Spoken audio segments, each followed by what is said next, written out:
ನಮಸ್ಕಾರ ಸ್ನೇಹಿತರೆ, ನಮ್ಮ ನಂಬಿಕೆಗೆ ಸ್ವಾಗತ ಸುಸ್ವಾಗತ. ಸ್ನೇಹಿತರೆ, ಈ ಸಂಚಿಕೆಯಲ್ಲಿ ಹೇಳೋಕ್ ಹೊರಟಿರೋದು ಕಟ್ಟುಕತೆಯಲ್ಲ, ಬದಲಾಗಿ ಯುದ್ಧ ಭೂಮಿಯಲ್ಲಿ ಹೋರಾಡಿದ ಕರಡಿಯೊಂದರ ಅಮೋಘ ಅದ್ಭುತ ಕತೆ. ಇದು 2ನೇ ಮಹಾಯುದ್ಧದಲ್ಲಿ ಸೈನಿಕರ ಜೊತೆಗೆ ಬದುಕಿದ, ಅವರೊಂದಿಗೆ ಪ್ರಯಾಣ ಮಾಡಿದ, ಸೈನಿಕನಾಗಿ ಅಧಿಕೃತವಾಗಿ ಸೇನೆಗೆ ಸೇರಿಕೊಂಡ ಮತ್ತು ಯುದ್ಧ ಭೂಮಿಯಲ್ಲಿ ಗುಂಡು ಸಿಡಿಮದ್ದುಗಳನ್ನು ಹೊತ್ತೊಯ್ದ ಒಂದು ಕರಡಿಯ ಕತೆ. ಹೌದು, ಇದು ನಿಮ್ಮ ಊಹೆಗೂ ನಿಲುಕದ ವಿಚಾರ ಎನಿಸಬಹುದು, ಆದರೆ ಇದು ಅಕ್ಷರಶಃ ನಿಜ. ಈ ಕರಡಿಯ ಹೆಸರು ಓಜೋಟೆಕ್. ಇದು ಕೇವಲ ಒಂದು ಕರಡಿಯಲ್ಲ, ಪೋಲ್ಯಾಂಡ್ ಸೇನೆಯ ಸೈನಿಕ, ಯುದ್ಧದ ನಾಯಕ ಮತ್ತು ಸಾವಿರಾರು ಜನರ ಹೃದಯ ಗೆದ್ದ ಜೀವಂತ ದಂತಕತೆ. ಹಾಗಾದ್ರೆ ಯಾರು ಈ ಓಜೋಟೆಕ್? ಒಂದು ಕರಡಿ ಸೈನಿಕನಾಗಿದ್ದ ಹೇಗೆ? ಆ ಕರಡಿ ನಿಜವಾಗಿಯೂ ಯುದ್ಧದಲ್ಲಿ ಭಾಗವಹಿಸಿತ್ತ ಅನ್ನೋದರ ರೋಚಕ ಮತ್ತು ಭಾವನಾತ್ಮಕ ಕಥೆಯೊಂದನ್ನ ಈ ಸಂಚಿಕೆಯಲ್ಲಿ ಹೇಳ್ತಾ ಹೋಗ್ತೇನೆ. ಅದಕ್ಕೂ ಮುನ್ನ ನಮ್ಮ ನಂಬಿಕೆಗೆ ನಿಮ್ಮ ಬೆಂಬಲವಿರಲಿ. ಎಲ್ಲಾ ವಿಧದ ತ್ವಚೆಯ ಸಮಸ್ಯೆಗಳಿಗೆ ಧೀಮಹಿ ಪ್ರಾಡಕ್ಟ್ ರಾಮಬಾಣದಂತೆ ಕೆಲಸ ಮಾಡುತ್ತೆ. ಕೇವಲ 3 ದಿನದಲ್ಲೇ ವ್ಯತ್ಯಾಸ ನೋಡ್ತೀರಾ. ಯಾವುದೇ ಅಡ್ಡ ಪರಿಣಾಮಗಳಿಲ್ಲ. ಕೆಮಿಕಲ್ ರಹಿತವಾದ 16 ನೈಸರ್ಗಿಕ ಪದಾರ್ಥಗಳ ಮಿಶ್ರಣದಿಂದ ತಯಾರಾದ 100% ಆರ್ಗ್ಯಾನಿಕ್ ಧೀಮಹಿ ಪ್ರಾಡಕ್ಟ್. ಹೆಚ್ಚಿನ ಮಾಹಿತಿಗಾಗಿ ಕೆಳಕಂಡ ದೂರವಾಣಿಗೆ ಸಂಪರ್ಕಿಸಿ.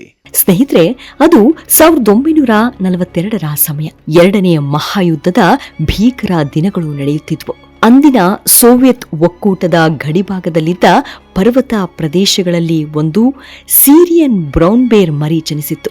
ಆದರೆ ವಿಧಿಯ ಆಟ ಬೇರೆಯಾಗಿತ್ತು. ಒಂದು ದಿನ ಕೆಲವು ಬೇಟೆಗಾರರು ಅದರ ತಾಯಿಯನ್ನ ಕೊಂದುಬಿಟ್ರು. ಆ ಪುಟ್ಟ ಕರಡಿ ಅನಾಥವಾಗಿತ್ತು. ಆಹಾರವಿಲ್ಲ, ರಕ್ಷಣೆ ಇಲ್ಲ. ಅದೇ ಸಮಯದಲ್ಲಿ ಒಂದು ಬಾಲಕ ಆ ಮರಿಯನ್ನ ಹಿಡಿದು ತನ್ನ ಬಳಿ ಇಟ್ಟುಕೊಂಡನು. ಕೆಲ ದಿನಗಳ ನಂತರ ಆ ಬಾಲಕ ಇರಾನ್ ದೇಶದ ಅಹಮ್ದಾನ್ ಪ್ರದೇಶದಲ್ಲಿ ಸಂಚರಿಸ್ತಾ ಇದ್ದ ಪೋಲ್ಯಾಂಡ್ ಸೈನಿಕರನ್ನ ಭೇಟಿಯಾದ. ಸೈನಿಕರಿಗೆ ಆ ಪುಟ್ಟ ಕರಡಿ ತುಂಬಾ ಇಷ್ಟವಾಯಿತು. ಆ ಸೈನಿಕರು ಕೆಲವು ಆಹಾರ ಪದಾರ್ಥಗಳನ್ನು ಮತ್ತು ಹಣವನ್ನ ನೀಡಿ ಆ ಮರಿಯನ್ನ ಖರೀದಿಸಿದ್ರು. ಅಲ್ಲಿಂದಲೇ ಆರಂಭವಾಯಿತು ವಾಜೋಟೆಕ್ ಎಂಬ ಮಹಾನ್ ಕತೆ. ಸೈನಿಕರು ಆ ಕರಡಿಗೆ ಓಜೋಟೆಕ್ ಎಂದು ಹೆಸರಿಟ್ರು. ವಾಜೋಟೆಕ್ ಎಂದರೆ ಯುದ್ಧದಲ್ಲಿ ಸಂತೋಷ ತರುವವನು ಅಥವಾ ಸಂತೋಷದ ಯೋಧ ಎಂಬರ್ಥ. ಅವರಿಗೆ ಅಂದು ಗೊತ್ತಿರಲಿಲ್ಲ ಆ ಪುಟ್ಟ ಮರಿ ಮುಂದೊಂದು ದಿನ ನಿಜವಾದ ಯೋಧನಾಗಲಿದ್ದಾನೆ ಎಂದು. ಆ ಸಮಯದಲ್ಲಿ ವಾಜೋಟೆಕ್ ತುಂಬಾ ಚಿಕ್ಕವನಾಗಿದ್ದ. ಅವನಿಗೆ ಫೀಡಿಂಗ್ ಬಾಟಲ್ನಲ್ಲಿ ಹಾಲನ್ನ ಕುಡಿಸ್ತಾ ಇದ್ರು. ಸೈನಿಕರು ಆ ಕರಡಿಯನ್ನ ತಮ್ಮ ಮಗುವಿನಂತೆ ನೋಡ್ಕೊಳ್ತಾ ಇದ್ರು. ವಾಜೋಟೆಕ್ ನಿಧಾನವಾಗಿ ಬೆಳೆಯತೊಡಗಿದ. ಸೈನಿಕರು ಕೂಡ ತಾವು ತಿನ್ನುವುದನ್ನೇ ಅವನಿಗೂ ಕೊಡ್ತಾ ಇದ್ರು. ಹಣ್ಣುಗಳು, ಜಾಮ್, ಜೇನು, ಬ್ರೆಡ್ ಹಾಗೂ ಕೆಲವೊಮ್ಮೆ ಚಾಕ್ಲೇಟ್ ಕೂಡ ಕೊಡ್ತಿದ್ರು. ವಾಜೋಟೆಕ್ಗೆ ಜೇನು ಅಂದ್ರೆ ಪ್ರಾಣ. ಜೇನು ಕಂಡರೆ ಸಾಕು ಸಂತೋಷದಿಂದ ಕುಣಿತಾ ಇದ್ದ. ವಾಜೋಟೆಕ್ ಸಾಮಾನ್ಯ ಕರಡಿಯಾಗಿರ್ಲಿಲ್ಲ. ಅವನು ಮನುಷ್ಯರಂತೆ ವರ್ತಿಸ್ತಾ ಇದ್ದ. ಸೈನಿಕರ ಜೊತೆ ಆಟ ಆಡ್ತಿದ್ದ. ಅವರ ಜೊತೆ ಕುಸ್ತಿ ಆಡ್ತಾ ಇದ್ದ. ಕೆಲವೊಮ್ಮೆ ಟೆಂಟ್ ಒಳಗೆ ಮಲಗ್ತಾ ಇದ್ದ. ಇನ್ನೂ ಆಶ್ಚರ್ಯಕರ ಸಂಗತಿ ಅಂದ್ರೆ ಅವನು ಸೈನಿಕರಂತೆ ಬಿಯರ್ ಕುಡಿತಿದ್ದ.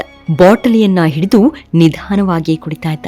ಸೈನಿಕರು ಸಿಗರೆಟ್ ಸೇತ್ತಿದ್ದಾಗ ವಾಜೋಟೆಕ್ ಕೂಡ ಸಿಗರೆಟ್ ಹಿಡಿಯಲು ಪ್ರಯತ್ನಿಸ್ತಾ ಇದ್ದ.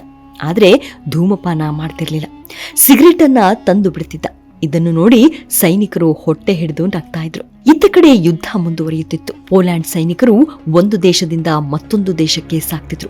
ವಾಜೋಟೆಕ್ ಕೂಡ ಅವರ ಜೊತೆಗೆ ಪ್ರಯಾಣ ಮಾಡ್ತಿದ್ದ. ಈ ನಡಿಗೆಯಲ್ಲಿ Iran, Iraq, Syria, Palestine, Egypt ಹೀಗೆ ಅನೇಕ ದೇಶಗಳನ್ನ ದಾಟಿದ. ಸೈನಿಕರು ಎಲ್ಲಿಗೆ ಹೋದ್ರೂ ವಾಜೋಟೆಕ್ ಕೂಡ ಅವರ ಜೊತೆಯಲ್ಲೇ ಇರ್ತಿದ್ದ. ಅವನು ಅವರ ಪಾಲಿಗೆ ಕೇವಲ ಸಾಕು ಪ್ರಾಣಿಯಲ್ಲ, ಕುಟುಂಬ ಸದಸ್ಯನಂತಿದ್ದ. 1944ರಲ್ಲಿ ಒಂದು ದೊಡ್ಡ ಸಮಸ್ಯೆ ಎದುರಾಯಿತು. ಪೋಲ್ಯಾಂಡ್ ಸೈನಿಕರನ್ನ ಹಡಗಿನ ಮೂಲಕ ಇಟಲಿಗೆ ಕಳಿಸಲಾಗ್ತಿತ್ತು. ಆದ್ರೆ ನಿಯಮಗಳ ಪ್ರಕಾರ ಪ್ರಾಣಿಗಳನ್ನ ಹಡಗಿನಲ್ಲಿ ಕರೆದುಕೊಂಡು ಹೋಗಲು ಅವಕಾಶ ಇರಲಿಲ್ಲ. ಇದನ್ನ ತಿಳಿದ ಸೈನಿಕರು ಚಿಂತಿತರಾದ್ರು. ವಾಜೋಟೆಕ್ ಇಲ್ಲದೆ ಹೋಗಲು ಅವರಿಗೆ ಇಷ್ಟವಿರಲಿಲ್ಲ. ಆಗ ಆ ಸೈನಿಕರಲ್ಲಿ ಒಬ್ಬ ಅದ್ಭುತ ಉಪಾಯ ಮಾಡ್ತಾನೆ. ಅದೇನೆಂದ್ರೆ ವಾಜೋಟೆಕ್ ನನ್ನ ಅಧಿಕೃತವಾಗಿ ಪೋಲ್ಯಾಂಡ್ ಸೇನೆಗೆ ಸೇರ್ಪಡೆ ಮಾಡಿದ್ರು. ವಾಜೋಟೆಕ್ಗೆ ಸೈನಿಕನ ಸಂಖ್ಯೆಯನ್ನು ನೀಡಲಾಯಿತು. ಜೊತೆಗೆ ಸಂಬಳದ ಪಟ್ಟಿಯಲ್ಲಿ ಅವನ ಹೆಸರನ್ನ ಸೇರಿಸಲಾಯಿತು. ಅಲ್ಲದೆ ಅವನನ್ನು ಖಾಸಗಿ ಸೈನಿಕ ಎಂದು ನೋಂದಾಯಿಸಲಾಯಿತು. ಹೀಗೆ ವಾಜೋಟೆಕ್ ಪ್ರಪಂಚದ ಇತಿಹಾಸದಲ್ಲೇ ಅಧಿಕೃತ ಸೈನಿಕನಾದ ಕರಡಿಯಾಗಿ ಪ್ರಸಿದ್ಧನಾದ. ಮುಂದೆ ನಡೆದದ್ದು ವಾಜೋಟೆಕ್ನ ಜೀವನದ ಅತ್ಯಂತ ಪ್ರಸಿದ್ಧ ಅಧ್ಯಾಯ. ಅದು 1944ರ ಮೇ ತಿಂಗಳು ಇಟಲಿಯಲ್ಲಿರುವ ಬ್ಯಾಟಲ್ ಆಫ್ ಮಾಂಟೆ ಕ್ಯಾಸಿನಿಯೋ ನಡೆಯುತ್ತಿತ್ತು. ಇದು ಎರಡನೆಯ ಮಹಾಯುದ್ಧದ ಅತ್ಯಂತ ಕಠಿಣ ಯುದ್ಧಗಳಲ್ಲಿ ಒಂದಾಗಿತ್ತು. ಜರ್ಮನ್ ಪಡೆಗಳು ಬಲವಾದ ರಕ್ಷಣಾ ಕೋಟೆಗಳನ್ನ ನಿರ್ಮಿಸಿದ್ವು. ಮಿತ್ರ ರಾಷ್ಟ್ರಗಳ ಸೈನಿಕರು ಭಾರಿ ನಷ್ಟ ಅನುಭವಿಸುತ್ತಿದ್ರು. ಈ ಯುದ್ಧದಲ್ಲಿ ಪೋಲ್ಯಾಂಡ್ ಸೈನಿಕರು ಕೂಡ ಭಾಗವಹಿಸಿದ್ರು. ಒಂದು ದಿನ ಸೈನಿಕರು ಭಾರವಾದ ಆರ್ಟಿಲರಿ ಶೆಲ್ಗಳನ್ನ ಹೊತ್ತುಕೊಂಡು ಹೋಗ್ತಾ ಇದ್ರು. ಪ್ರತಿ ಪೆಟ್ಟಿಗೆಯೂ ತುಂಬಾ ಭಾರವಾಗಿತ್ತು. ಅದನ್ನ ನೋಡಿ ವೋಜೋಟೆಕ್ ಮುಂದೆ ಬಂದ.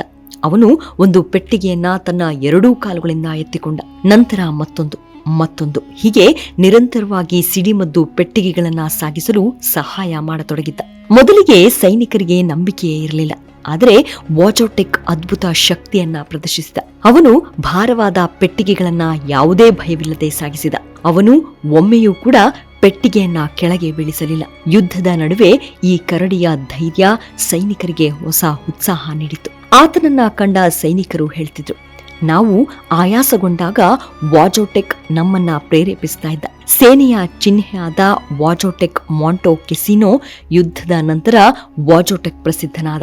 ಅವನ ಗೌರವಾರ್ಥವಾಗಿ ಪೋಲ್ಯಾಂಡ್ ಸೇನೆಯ 22ನೇ ಸಾರಿಗೆ ಘಟಕವು ತನ್ನ ಅಧಿಕೃತ ಚಿಹ್ನೆಯನ್ನ ಬದಲಾಯಿಸಿತು. ಅದರ ಮೇಲೆ ಒಂದು ಕರಡಿ ಸಿಡಿಮದ್ದು ಪೆಟ್ಟಿಗೆಯನ್ನ ಹೊತ್ತುತ್ತಿರುವ ಚಿತ್ರವನ್ನ ಬಳಸಲಾಯಿತು. ಈ ಚಿಹ್ನೆ ಇಂದಿಗೂ ಇತಿಹಾಸದ ಭಾಗವಾಗಿದೆ. ಅದು 1945ರಲ್ಲಿ ಎರಡನೆಯ ಮಹಾಯುದ್ಧ ಮುಗಿಯಿತು. ಜಗತ್ತು ನೆಮ್ಮದಿಯತ್ತ ಸಾಗತೊಡಗಿತ್ತು. ಆದರೆ ವಾಜೋಟೆಕ್ಗೆ ಹೊಸ ಸಮಸ್ಯೆ ಎದುರಾಯಿತು. ಯುದ್ಧ ಮುಗಿದ ಕಾರಣ ಸೈನಿಕರು ತಮ್ಮ ತಮ್ಮ ಜೀವನಕ್ಕೆ ಮರಳಬೇಕಾಯಿತು. ಆದರೆ ವಾಜೋಟೆಕ್ ಎಲ್ಲಿಗೆ ಹೋಗಬೇಕು? ಅವನನ್ನ ಕಾಡಿಗೆ ಬಿಡುವುದು ಸಾಧ್ಯವಾಗಲಿಲ್ಲ. ಏಕೆಂದರೆ ಅವನು ಮನುಷ್ಯರ ಜೊತೆ ಬೆಳೆದಿದ್ದ. ಸ್ವತಃ ಆಹಾರ ಹುಡುಕುವ ಅನುಭವ ಅವನಿಗೆ ಇರಲಿಲ್ಲ. ಹಾಗಾಗಿ ವಿಧಿಯಿಲ್ಲದೆ ವಾಜೋಟೆಕ್ನನ್ನ ಈಡನ್ಬರ್ಗ್ ಝೂಗೆ ಕಳುಹಿಸಲಾಯಿತು. ಅಲ್ಲಿ ಅವನಿಗೆ ವಿಶೇಷ ಆರೈಕೆ ನೀಡಲಾಯಿತು. ಆದರೆ ಅವನು ತನ್ನ ಹಳೆಯ ಸ್ನೇಹಿತರನ್ನ ಮರೆತಿರಲಿಲ್ಲ. ಅನೇಕ ಪೋಲ್ಯಾಂಡ್ ಸೈನಿಕರು ವರ್ಷಗಳ ನಂತರವೂ ಅವನನ್ನ ಭೇಟಿ ಮಾಡಲು ಬರ್ತಿದ್ರು. ಅವರು ಪೋಲಿಷ್ ಭಾಷೆಯಲ್ಲಿ ಮಾತನಾಡಿದಾಗ ವಾಜೋಟೆಕ್ ತಕ್ಷಣ ಪ್ರತಿಕ್ರಿಯಿಸ್ತಾ ಇದ್ದ. ಅವರ ಧ್ವನಿಯನ್ನ ಗುರುತಿಸ್ತಾ ಇದ್ದ. ಕೆಲವೊಮ್ಮೆ ಸಂತೋಷದಿಂದ ನಿಂತು ಕೈ ಬೀಸ್ತಾ ಇದ್ದ. ಇದನ್ನ ನೋಡಿ ಜನರು ಭಾವುಕರಾಗ್ತಿದ್ರು. 21 ವರ್ಷ ಬದುಕಿದ್ದ ವಾಜೋಟೆಕ್ 1963ರ ಡಿಸೆಂಬರ್ 2ರಂದು ನಿಧನವಾದ. ಆದರೆ ಅವನ ಕಥೆ ಅಲ್ಲಿಗೆ ಮುಗಿಲಿಲ್ಲ. ಅವನು ಒಂದು ದೇಶದ ಹೆಮ್ಮೆಯ ಸಂಕೇತವಾಗಿ ಉಳಿದ. ಇಂದು ಕೂಡ ಪೋಲ್ಯಾಂಡ್, ಸ್ಕಾಟ್ಲೆಂಡ್ ಮತ್ತು ಇತರೆ ದೇಶಗಳಲ್ಲಿ ವಾಜೋಟೆಕ್ನ ಪ್ರತಿಮೆಗಳಿವೆ. ಇಂದು ವಾಜೋಟೆಕ್ನ ಸ್ಮರಣಾರ್ಥ ಅನೇಕ ಸ್ಮಾರಕಗಳನ್ನ ನಿರ್ಮಿಸಲಾಗಿದೆ. ಅದರಲ್ಲಿ ವಿಶೇಷವಾಗಿ ಪ್ರಿನ್ಸಸ್ ಸ್ಟ್ರೀಟ್ ಗಾರ್ಡನ್ಸ್ನಲ್ಲಿ ವಾಜೋಟೆಕ್ ಪ್ರತಿಮೆ ಇದೆ. ಕ್ರಕಾವೋನಲ್ಲಿ ಸ್ಮಾರಕ ಮಾಡಲಾಗಿದೆ. ವಾರ್ಸಾನಲ್ಲಿ ಸ್ಮರಣ ಚಿಹ್ನೆಗಳಿವೆ. ಇವುಗಳು ಅವನ ಧೈರ್ಯವನ್ನ ನೆನಪಿಸುತ್ತವೆ. ವಾಜೋಟೆಕ್ ಕಥೆ ಕೇವಲ ಒಂದು ಕರಡಿಯ ಕಥೆಯಲ್ಲ. ಇದು ಮನುಷ್ಯನ ಮತ್ತು ಪ್ರಾಣಿಗಳ ನಡುವಿನ ಅದ್ಭುತ ಬಾಂಧವ್ಯದ ಕಥೆ. ಯುದ್ಧದಂತಹ ಭಯಾನಕ ಪರಿಸ್ಥಿತಿಯಲ್ಲೂ ಸ್ನೇಹ, ಪ್ರೀತಿ ಮತ್ತು ನಂಬಿಕೆ ಹೇಗೆ ಜೀವಂತವಾಗಿರುತ್ತವೆ ಎಂಬುದಕ್ಕೆ ಇದು ಸಾಕ್ಷಿ. ಒಂದು ಅನಾಥ ಕರಡಿ ಮರಿಯನ್ನ ಕೆಲ ಸೈನಿಕರು ರಕ್ಷಿಸಿದ್ರು. ಅದೇ ಕರಡಿ ನಂತರ ಅವರ ಮನೋಬಲವನ್ನೇ ಹೆಚ್ಚಿಸಿತ್ತು. ಯುದ್ಧ ಭೂಮಿಯಲ್ಲಿ ಅವರ ಜೊತೆ ನಿಲ್ತು. ಇದು ಪರಸ್ಪರ ನಂಬಿಕೆಯ ಅಪರೂಪದ ಉದಾಹರಣೆಯಾಗಿದೆ. ಸ್ನೇಹಿತರೆ, ಇತಿಹಾಸದಲ್ಲಿ ಅನೇಕ ಮಹಾನ್ ಯೋಧರ ಕಥೆಗಳಿವೆ. ಆದರೆ ಸೈನಿಕನಾಗಿ ಸೇವೆ ಸಲ್ಲಿಸಿದ ಕರಡಿಯ ಕಥೆ ತುಂಬಾ ಅಪರೂಪ. ವಾಜೋಟೆಕ್ ಗುಂಡು ಹಾರಿಸಲಿಲ್ಲ, ಯುದ್ಧದ ತಂತ್ರ ರೂಪಿಸಲಿಲ್ಲ. ಆದರೆ ಅವನು ಸಾವಿರಾರು ಸೈನಿಕರಿಗೆ ಧೈರ್ಯ ನೀಡಿದ. ಅವರ ಮುಖದಲ್ಲಿ ನಗು ಮೂಡಿಸಿದ. ಅತ್ಯಂತ ಕಠಿಣ ಸಮಯದಲ್ಲಿ ಅವರ ಸ್ನೇಹಿತನಾಗಿ ನಿಂತ.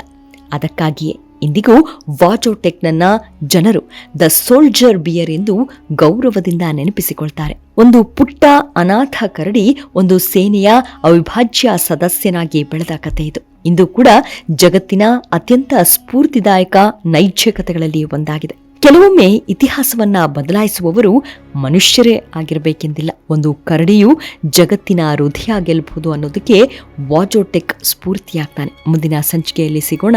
ನಮಸ್ಕಾರ.